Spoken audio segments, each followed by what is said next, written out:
Hello, everyone. Welcome to Good Body, Good Brain.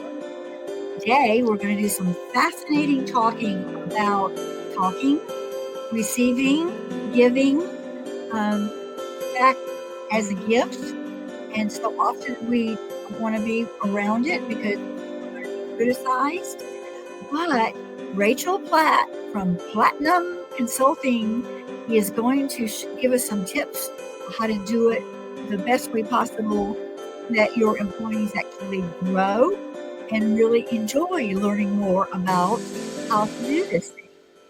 So I'm going to turn it over here to Rachel. Thank you for being here today, Rachel. Thank you, Dr. Sally, so much for having me. I've been looking forward to this for a while. It's taken us a few tries to make this happen, and I'm glad that we are finally together. Yes, we are. And we both have puppy dogs, and we may hear some puppy dog noises around, but that's okay. This is the real world. We live in the real world. Yes, authentic lives. That's what we're talking about. Yeah, we have real lives. We really do.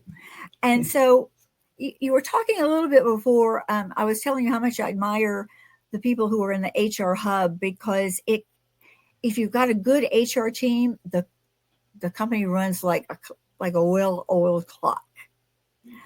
If you don't, some people are kind of prickly. I've dealt with some HR people that was a little prickly, and I was thinking, like, why are you like this?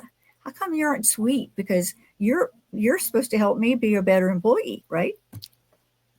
So I'm going to let you jump in right there.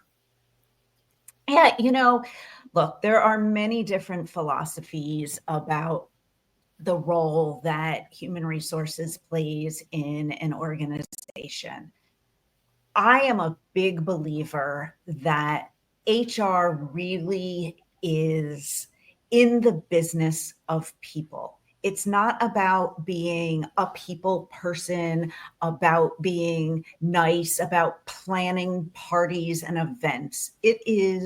There's certainly is a compliance component to it, but it is about helping leaders and managers understand the implications, the positive and the ramifications of being or not being a great people leader, and how the culture that you create impacts people, not just on their job, but their physical health, their mental health, and how you can really, by showing that you value, that you appreciate, that you're giving consistent feedback, that you are invested in somebody, not just their career, but in them as a human being, you can have such a tremendous impact on that individual,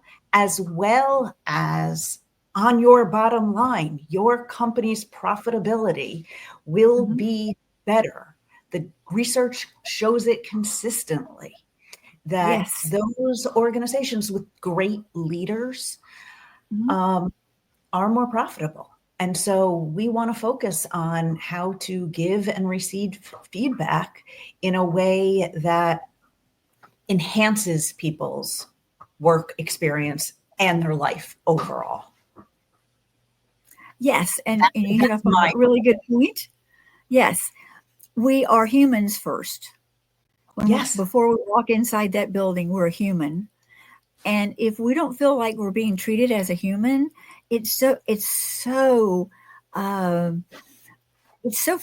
frustrating when you want to have that connection with people and you can't get it. You go home and do things like feel all awful. And I never kick my dogs, but some people like want to kick their dogs. They go home and they take it out on their spouse or their dog or their kids or whatever. If they're not getting stuff they need at work, it's a trickle down.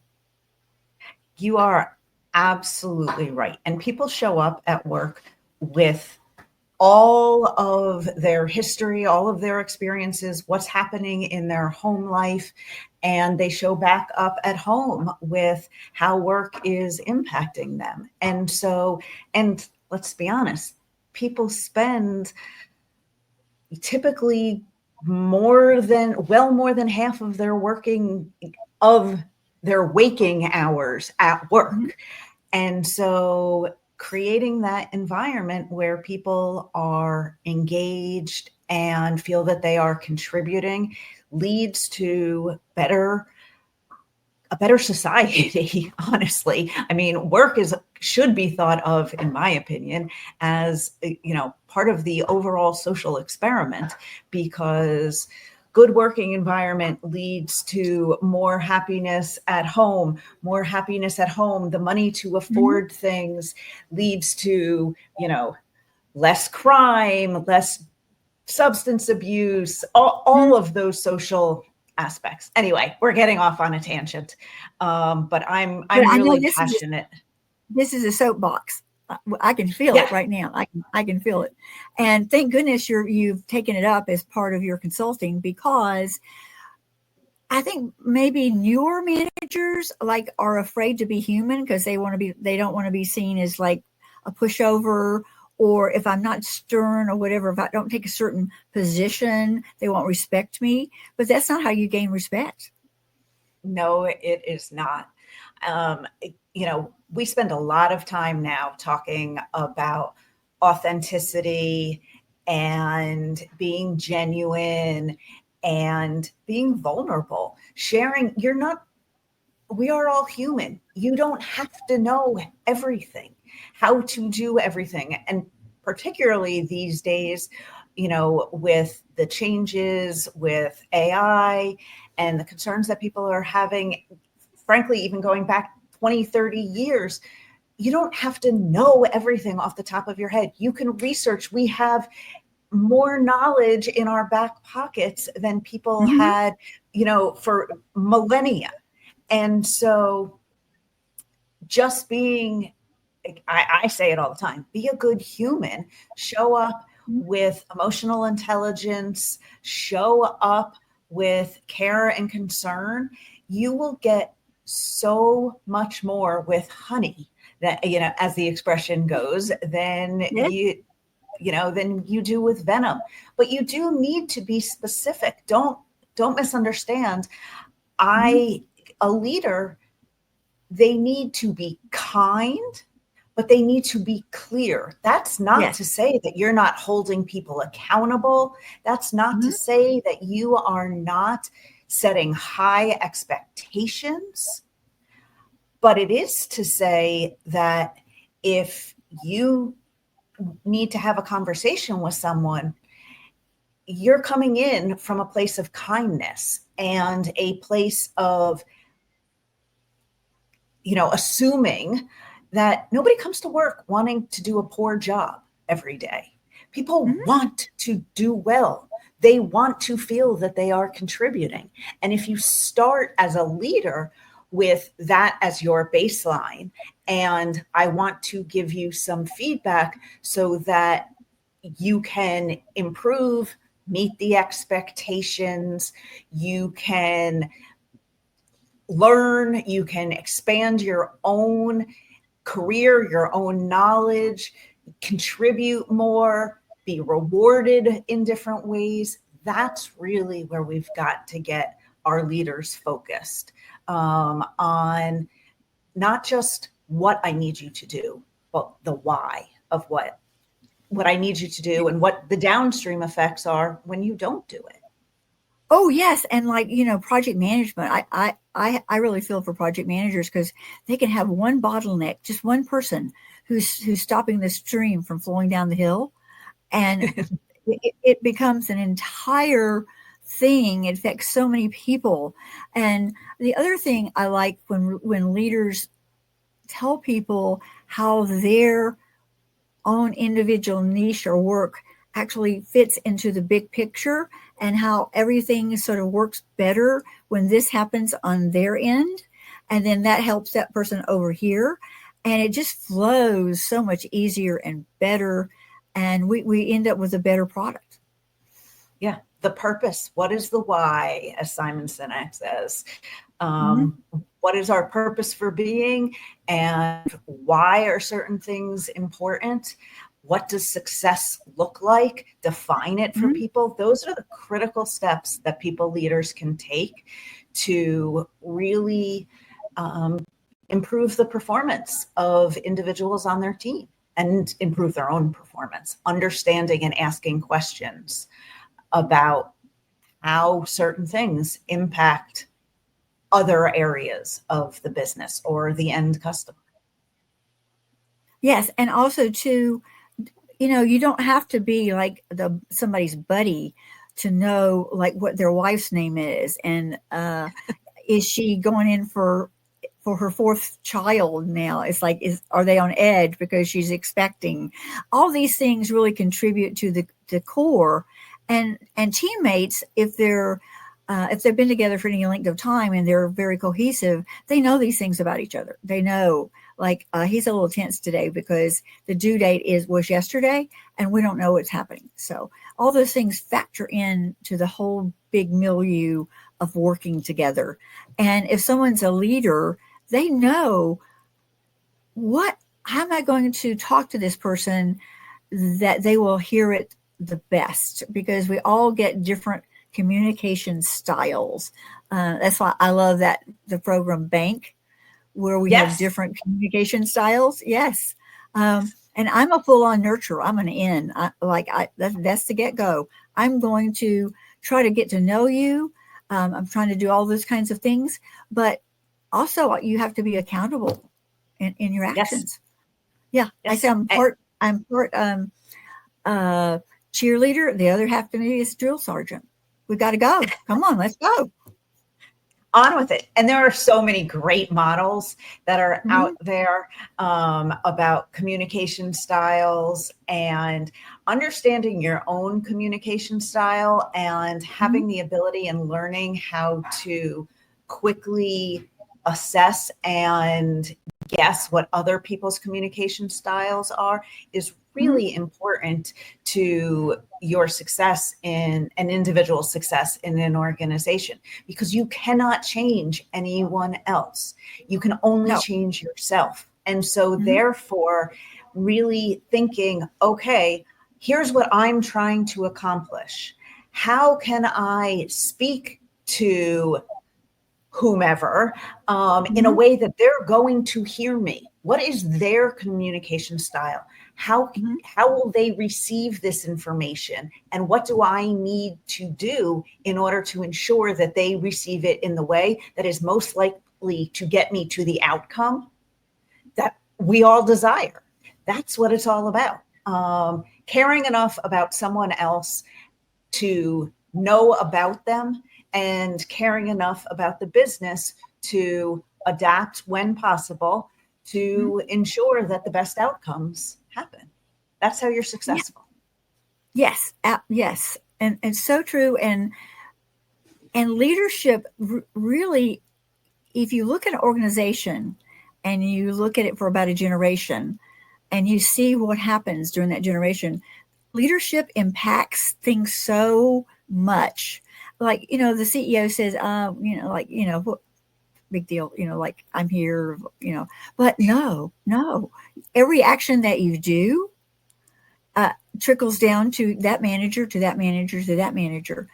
I think it might have been Simon who was talking about how he could spot a good leader, because when he's talking to someone, say they're walking down the street going out to lunch, when an employee that's known to this person is walking towards them, they make an effort to say hello, look at them in the eye, and if they're equipped to, line, but yes, look them in the eye and say, "How's your dog doing? I heard you had to take him in for surgery last week," and the person will go, "Oh, well, thanks for asking. He's so much better now." And you keep walking, but that you have touched that person in a way that no one else will have touched them for that day. Yes, you are absolutely right. There are so many. I mean, the tip that you gave about knowing things about your employees, not to overstep or get in the way of their boundaries.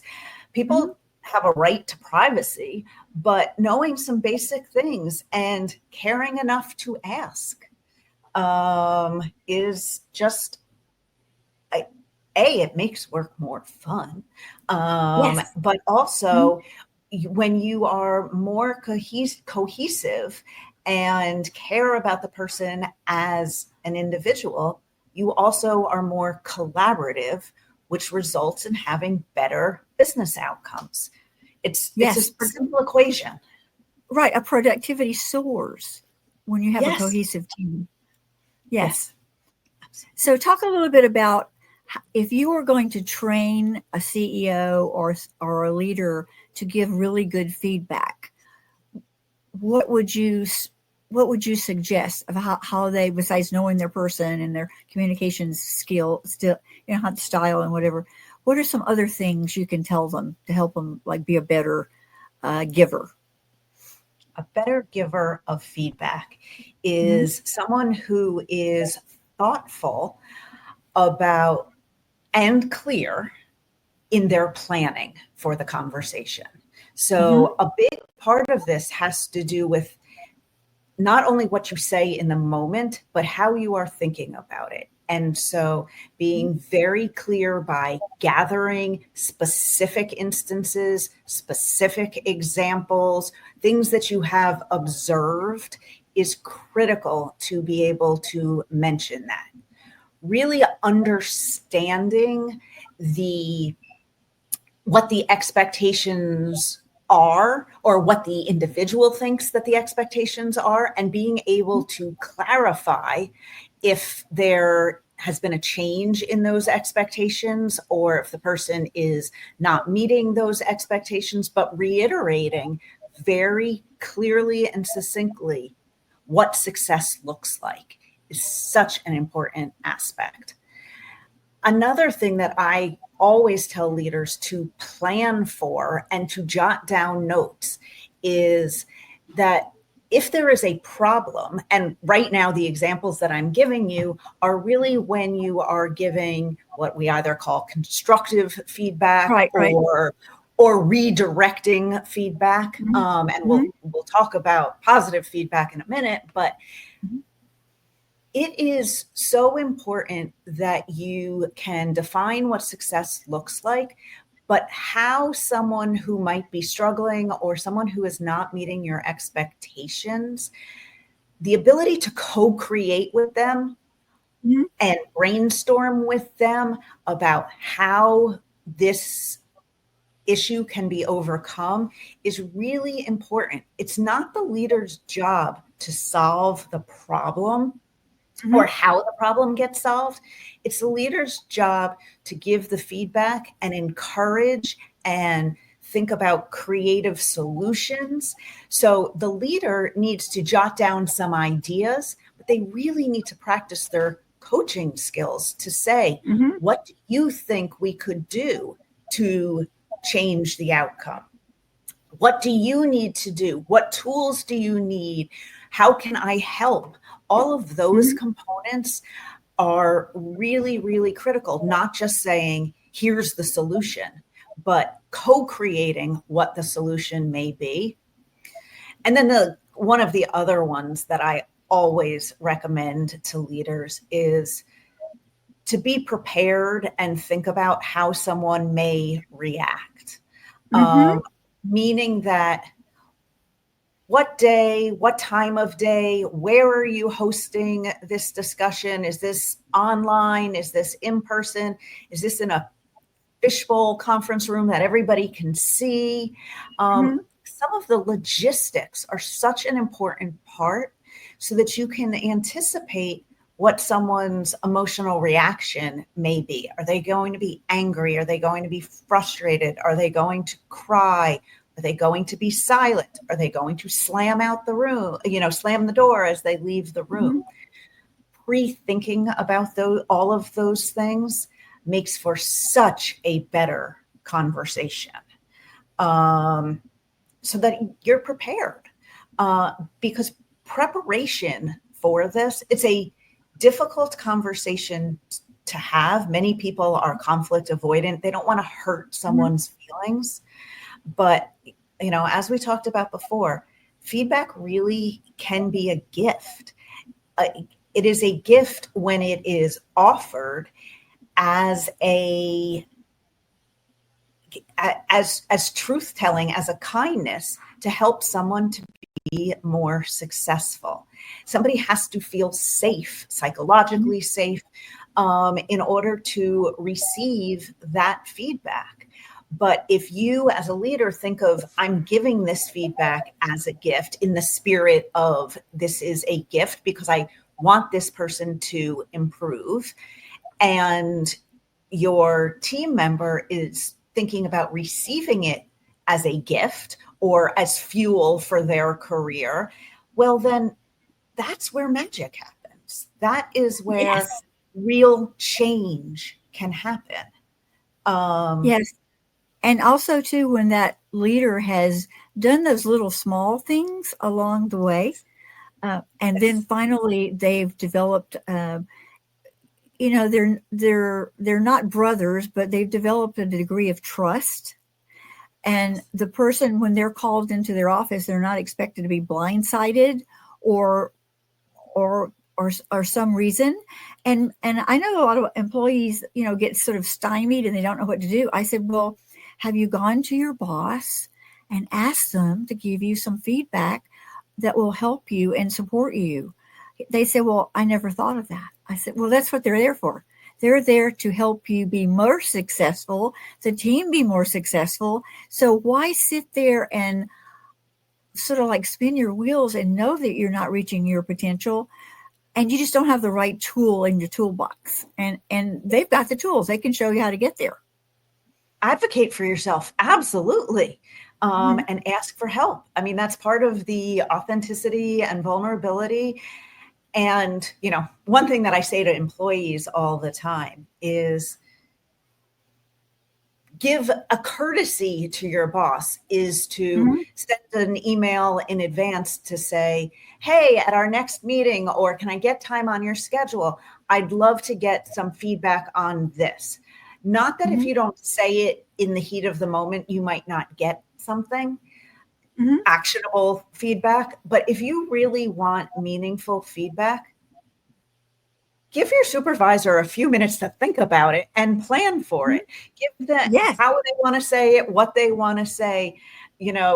Just doing a walk by and being like, hey, I see you're free, does not always get you the most meaningful and actionable Mhm. feedback that you possibly could. So be Yes. courteous to Yes. them also. Yes. Also, yes. Yes. And when we're working in, some people, like, I love tech. I'm a really geeky person. I love tech. Um, so so I started. Well, we've had AI for a long time. We just haven't called it that. Yes, It's been around. It's exactly. been doing stuff. I used to work in a lab. We used a computer to do compilations for us and all this kind of stuff. That was just pure AI. That's all it was. So people are like, "Oh my god, I'm going to lose my job. I can't, all this stuff." They get so wound up over a thing that they just kind of like get reactive and go overboard. And I think a good leader that's calm and steady and relaxed and knows the landscape of what the whole company looks like can really, even in like your, some people have weekly meetings, some people have monthly meetings. In your meetings, you say, hey, this is what's going on now over in AI. I'm just giving you some feedback about what's happening. Don't be worried if some tech shows up at your desk to do some implementation of something. Don't be scared, because nobody's going to. We're not monitoring you. We're trying to give you some tools that will help you do more of the things that are in your zone of genius instead of the other mundane stuff that anybody else can do. Because that's why we hired you. Yeah, I mean, look, dealing with change is the most difficult thing for humans anywhere, particularly at work. People don't Mm-hmm. like to feel like they are not in control. So it doesn't matter what the topic is, being as open and transparent as you can be as a leader, and as if you are not a leader, but you're listening to your team leader, understanding that they're just human and they're trying to do the best that they can with the information that they have. They don't have all the answers either most of the time. We wish that they did, but that's not reality. And so back here in the real world, everybody's doing the best that they can. And so let's give everyone a little bit of grace, and hopefully you're in a position where you can ask questions, get additional feedback, have your questions be answered. But at the end of the day, let's talk. And if you're concerned or confused about something, let's talk about that, and let's see if we can make it better. Again, it's often about co-creation. In the best work arrangements and scenarios, it's about co-creation of a solution to a problem, whatever that problem might be, big or small. Yeah, and sometimes it takes some maturity on the part of the employee.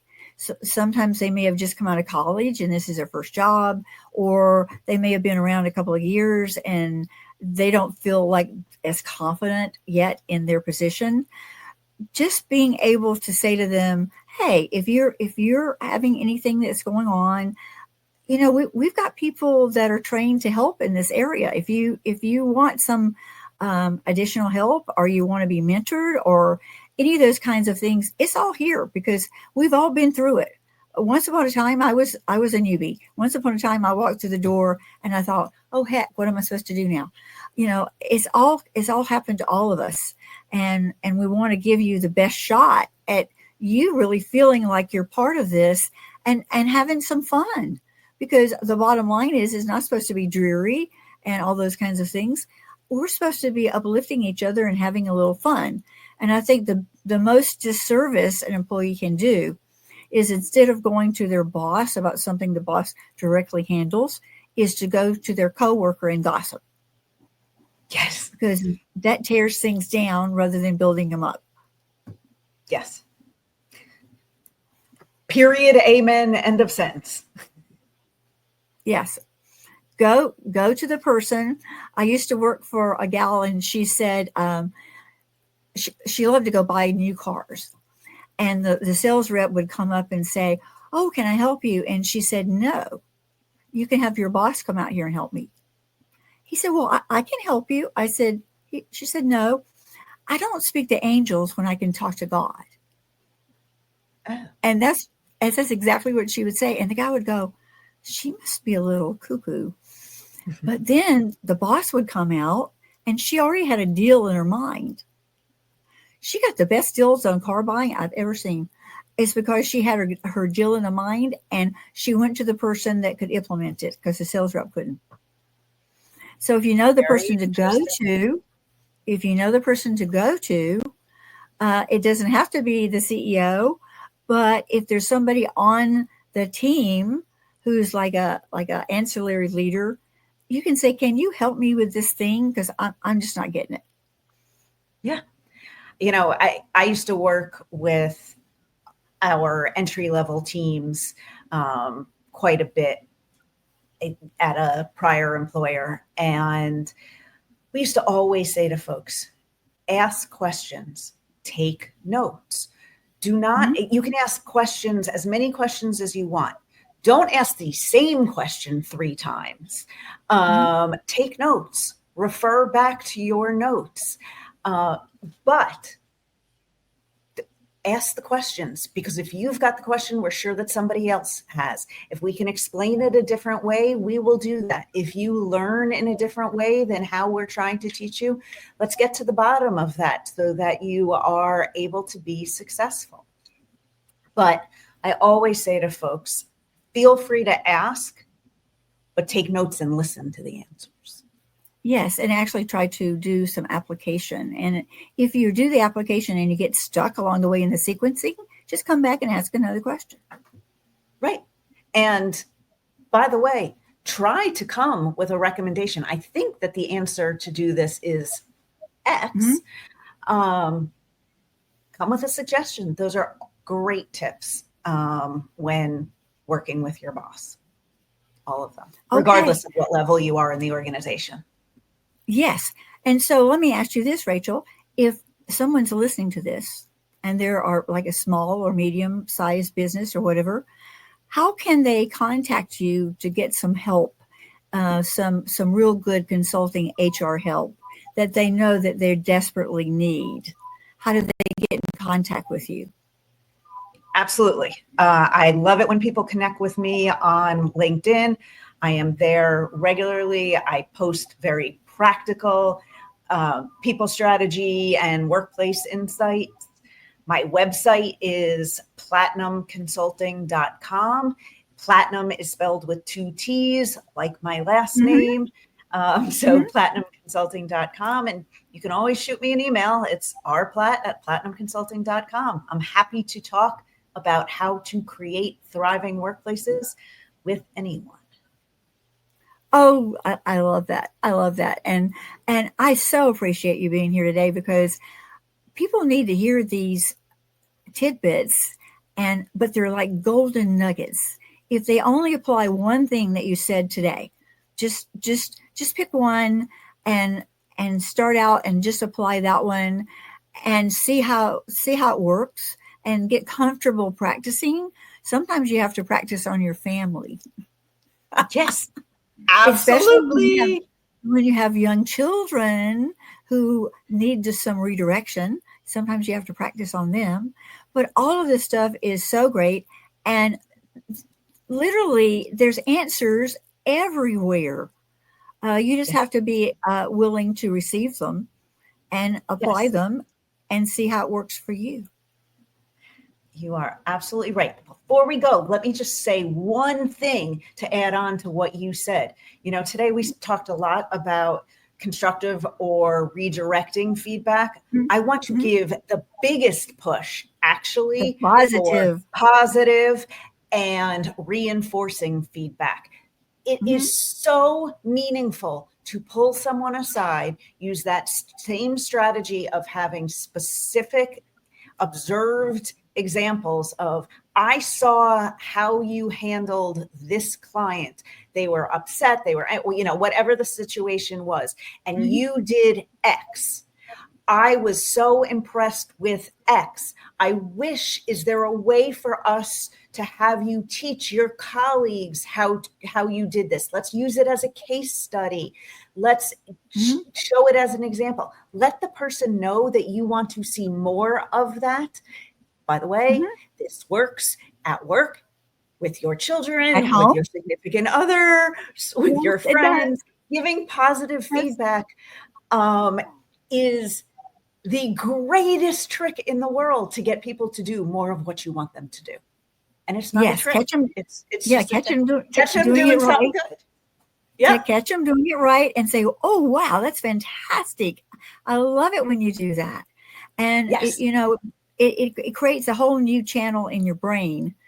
We can get wonky on the neuroscience, but it's actually we're using neuroplasticity to build new pathways that the person will now seek to get positive feedback by doing certain things that we want them to. It's amazing. It is amazing. The changes and the impact that just a positive word can have in someone's day, at work, in their life. So let's leave with that. Everyone, go out and say something positive to the people in your life.